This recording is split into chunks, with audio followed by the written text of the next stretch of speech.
Good afternoon. I'll take some questions in a little bit, but we won't delay Jack's visit here.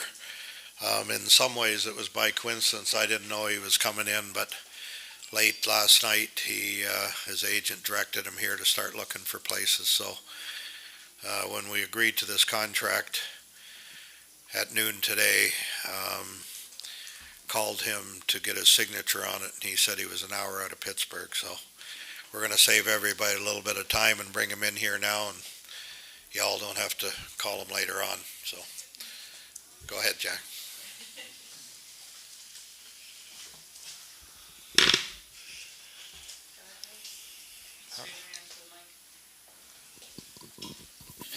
Jack, just what's your sort of reaction to being here? And the second part, how much did Sid have to do with sort of talking about the Penguins?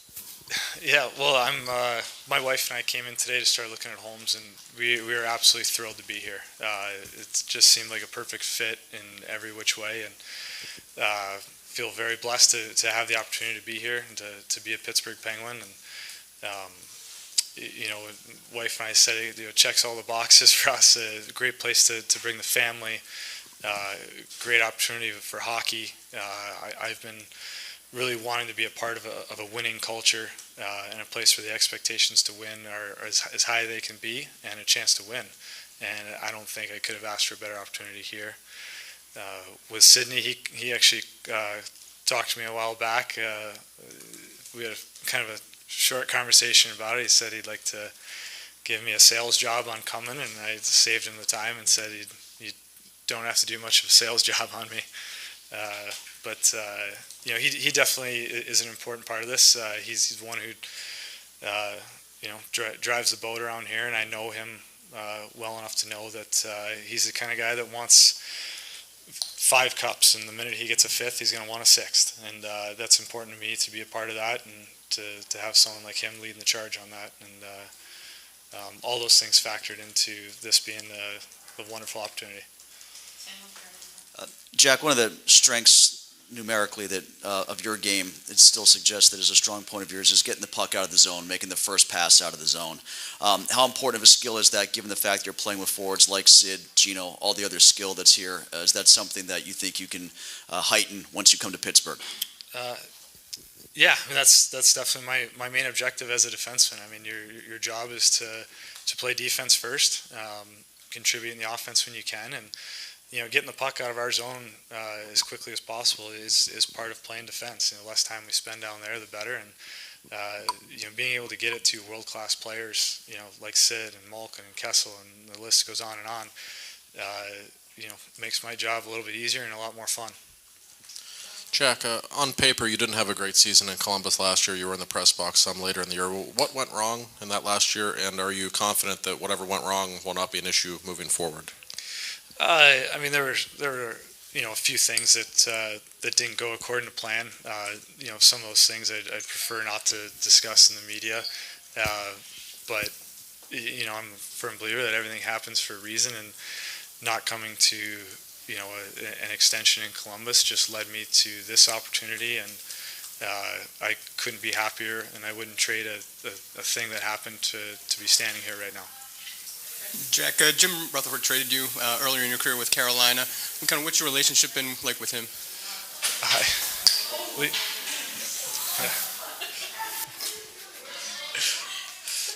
No, you know what? I've had nothing but a good relationship. I remember I was actually talking to my wife about this in the drive-in. I think it was about 12 years ago. We had a lunch in Detroit somewhere. I was still in college, and it was a few weeks, I think, before I was moved to Los Angeles. But I understand, it's a business, and those things happen. And I didn't have any hard feelings. I was a 19-year-old kid, and I feel like it's pretty awesome to come full circle and finally have a chance to play for him.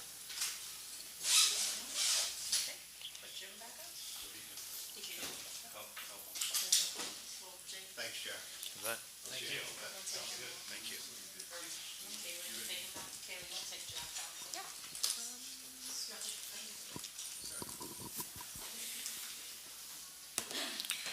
Okay.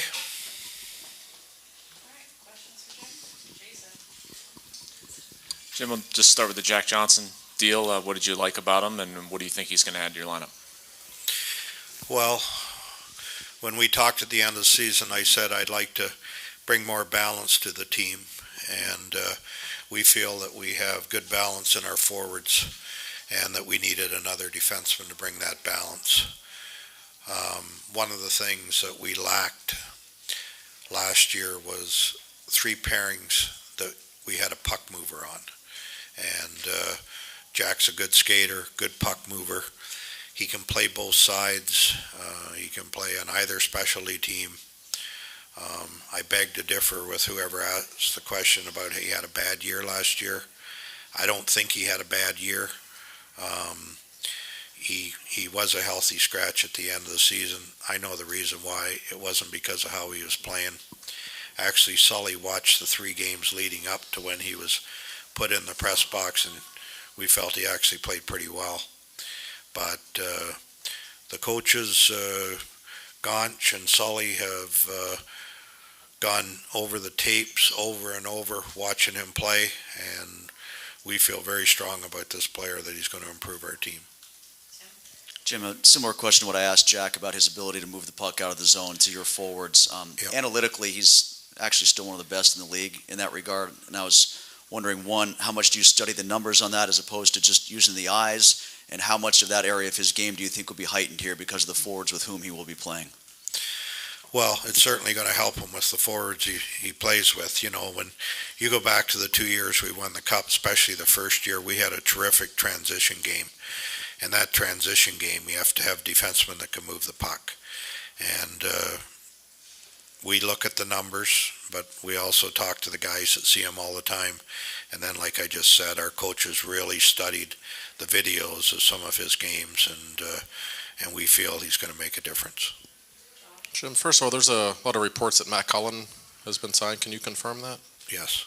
Okay, and along those lines, you're already pretty stacked at center, so I know you love Matt Cullen. What's the mindset in bringing him back? Depth, balance. We have center icemen that can play the wing. I know when I called him the other day, it was, I think, might have been the day we announced Sheehan was signed, or the day after, and he said to me, he just, when he heard that, he went to bed that night and said, well, I guess I have no chance of going to Pittsburgh. And then I called him shortly after that the next day, and it's back to what I talk about all the time, the balance and the depth. And we're comfortable that he can still help our team. We lacked some leadership last year. We lost some really key guys. We had hoped he'd come back last year, but we also feel with the character of Jack Johnson and Matt Cullen going back in that room, we're gonna get some of that back. But Matt can play left wing and center, so can Sheehan. We think Broussard can too. He hasn't before, but Sully's talked about using Broussard on the wing at different times. So just gives the coaches a lot more options. Jim, how much did Sidney Crosby, or how much did you go to him to talk about Jack Johnson, to get a little information about him? Not very much. You kind of touched on this, but what did your analytics guy say about Johnson? Because it seems like the analytics community doesn't like his game that much. And also, are you comfortable with the term? He's a kind of an older guy for a 5-year deal. Well, the second one's an easy answer. I did it, so I must be comfortable with it. And the first one, we use analytics as one of the checkpoints, and we use our people to go and watch them, watch the player. And we try to separate things out as to why the analytics say one thing and why the guys say one thing. As I said to you before we signed him, the coaches were looking at video all the time, and there was a real comfort level there. And so none of this is foolproof. I mean, we as humans watching players, we make mistakes on them sometime, and the analytics are not always accurate. But we're very comfortable that Jack's going to help our team. Jim, just sort of a follow-up to what you had referenced before about some other defensemen who have come here and really done well playing with your forwards, guys like Daly and Schultz. Once they got here, they improved their games. Is that part of the reason why that their game, the ability to move the puck forward to those guys was heightened once they arrived here in Pittsburgh? Well, it's twofold. It's the players they're playing with, it's the forwards they're playing with, but it's also our coaching staff. And our guys really do a terrific job working with these players. And you've given two examples of defensemen that come in that weren't doing as well on another team and come in and turn their games around. And I'll always put my money on Sergei Gonchar. He is a real special person when it comes to one-on-one with these guys. You said on Wednesday if you could get another defenseman, you'd be happy going into opening night. You got a defenseman. You also got a forward for your bottom six. Do you think you'll be happy going into opening night? Or you also mentioned the other day you thought the trade market might loosen up once Tavares moved. So do you have sort of designs on dipping your toes in there?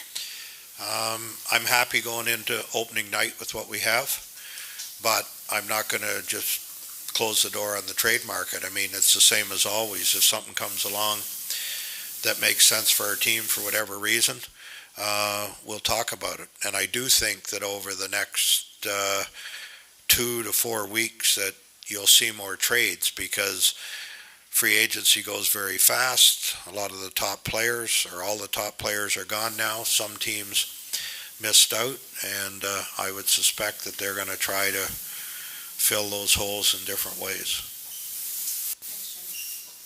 We good? Talk to you guys at camp.